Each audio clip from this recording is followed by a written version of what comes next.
Hey everyone, this is Cameo Punk, and you're gonna watch some Torchlight while I'm talking to you guys or telling you guys some things that are going on. Mainly just what's going on with the Nancy Drew series. Essentially because Nancy Drew, the second Nancy Drew game, Stay Tuned for Danger, is currently not available anywhere except on the Her Interactive website. And I'll do my best not to spoil the game for you guys, but there is a link down in the description that will take you straight to that web page where you can get the game yourself if you want to play it. Like, you want to go buy the game and do it. I think it's like 10, $11. I'm not exactly sure. But I'm going to just, I'm not going to be doing Stay Tuned for Danger. Main reason, well, actually, the only reason, is because I'd like to stick to one thing, maybe two. I'm just a very small group kind of person. Not with friends and stuff. I like having friends. I'm not that bad of a loner, am I? Um, but I go between Steam and Wild Tangent, and neither of those have the second Nancy Drew game. Stay tuned for Danger. Uh, Mostly because back in 2011, after the remastered version of Secrets Can Kill came out in 2010, they took down or discontinued Stay Tuned for Danger, essentially because it was having sound card issues with the new technology, because we're always about progressing in terms of technology. Um, that caused an issue with the game, and that essentially led to them discontinuing. They then revamped it and re-released it back in 2016, updated with the new stuff that it needs to be able to function on, say, a laptop of today without having to change so much of the game. Because what they did with Secrets Can Kill was they released it into the franchise as a separate game from the first one. So that's what happened with that. The second one, um, they took it out and then they put it back in, but they didn't change anything on it, so it's not a completely different game.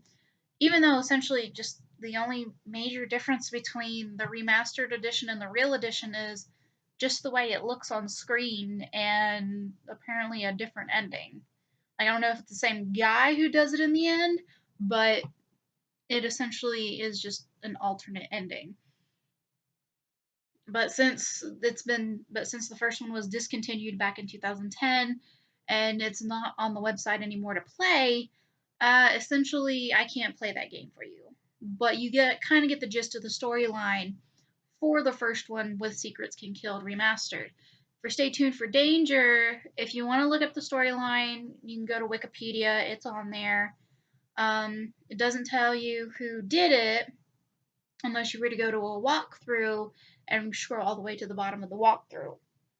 Um, I will tell you this: the villain or the bad guy in the second Nancy Drew game is actually reappeared in another Nancy Drew game, Ransom of the Seven Ships, which is later down the line. So if you stick with me long enough, and hopefully one day I can do live stream for these games,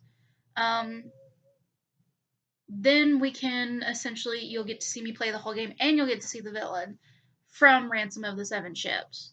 Um, but yeah, he's in that game. As far as I know, we're just gonna keep going on with the Nancy Drew lineup instead of number 2, because it's been discontinued and I really don't have the necessary money to pay to get it offline from Her Interactive. We're gonna go straight on to number 3, and I can't remember if it's Message in a Haunted Mansion or Treasure in a Royal Tower.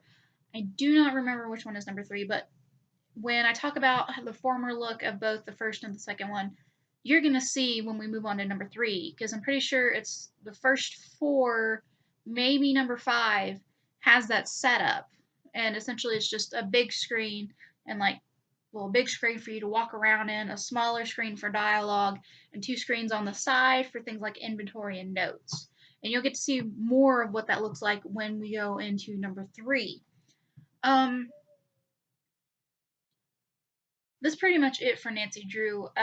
Essentially, if you play Secrets Can Kill Remastered and you watch it to the very end, at the end of every game, I don't remember if it does it in the third one either, because it's been a while since I've even played that game.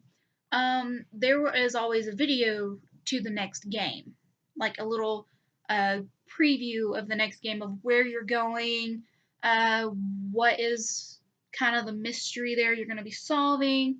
But the next one after the remastered edition of Secrets Can Kill was Shadows at Water's Edge, because the Secrets Can Kill remastered edition is actually number 21 in the list of games. So essentially, we're taking 21 as a representation of number 1, skipping number 2 because there's nowhere else to get it except on the Her Interactive website, and jumping straight into number 3. So number 3 will show exactly what number 1 and number 2 look like, and then number 4, I think, is the last one that will show that kind of style when they made the game. And then 5 and the rest kind of made it a lot easier in terms of you're not just staring at a tiny, small, square screen to navigate around. Um, so it kind of just makes it a lot easier as we keep going. And it'll kind of make more sense why we're going through this, because even in the Ransom of the Seven Ships, there is a map, a hidden map in the game that shows up to that point all the locations where you've solved cases as Nancy Drew. So it's kind of a smart idea to go through it, play that game when you get to that game, and then it'll show you all the little random dots. Now, of course, Ransom of the Seven Ships is not where it ends with former bad guys who were arrested in series games. Alibi and Ashes, which is way down the line, is also one of those games that did that too, where an ex is sort of, I guess you could say, an ex-con, or um, how to put it right, a ex-villain or a former villain from a previous game. Um, it has one of those in there too, as well. So we're just gonna keep going down the line. You know, we've done one with actually doing number 21 because it was a remastered. We're skipping number 2 because it only exists in one website and I do not have the money for it. But again, if you want to look up the story for yourself, you can go to Wikipedia. You can also go look at a walkthrough and just practically just, I mean, the only thing a walkthrough does is give you the beginning and give you the ending, and it usually, the walkthrough tells you the ending, the one who did it. um that's really it. That's the only thing I can tell you about the plot line. um Other than that, and for waiting this patiently, if you don't care about spoilers, okay, fine, I'll tell you. But if you do care about spoilers and you don't want to listen to it or listen to me talk, um you can just click off right now. I really don't care. I'm still getting views whether you watch like 5 seconds or just 1 minute. Like, yeah, I still get the view. Um, but essentially, Nancy Drew is called to New York by a former soap opera star. She is there because she is concerned because her co-star, who is a man, I mean, you gotta have a man and woman love interest in old soap operas. It's not modern times. Um, but her her co-star is getting all these death threats. He's had poisoned chocolates along with other kind of things sent to him, and it's up to you to figure out who's giving them these death threats, why they're doing it, and stopping them. And it turns out, and the actual name of the villain is Dwayne. I forget his last name, but Dwayne is the one who's doing it, and he goes to prison, and then he comes back. I guess he's released and goes to the island and everything that happens at Ransom and the Seven Ships. So that's essentially that plot line for the first game, or for game number 2. Um,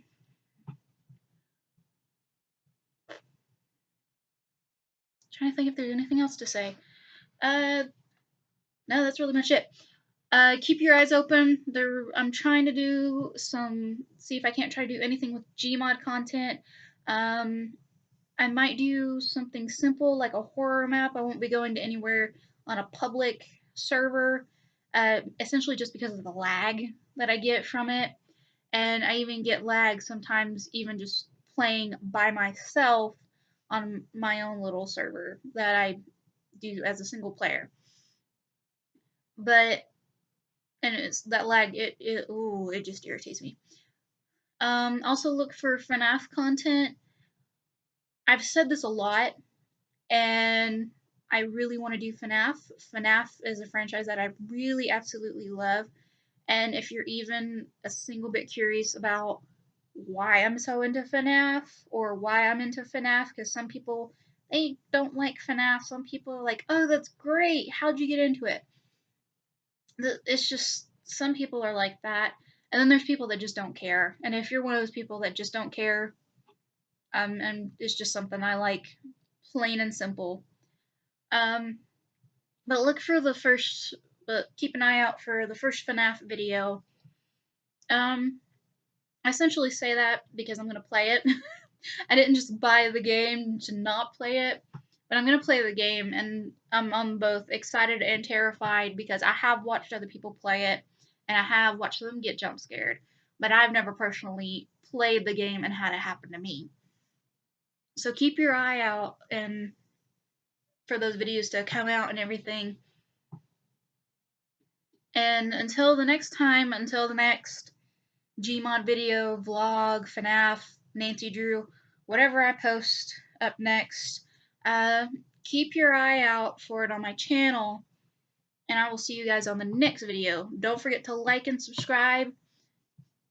I just say that because, you know, I get excited when people like my videos and subscribe to my channel, and them having no relation to me whatsoever in terms of friendship or anything else. Nah, just kidding. I just like people when I find out that I've made something and people like it. But I will see you guys on the next video. Bye.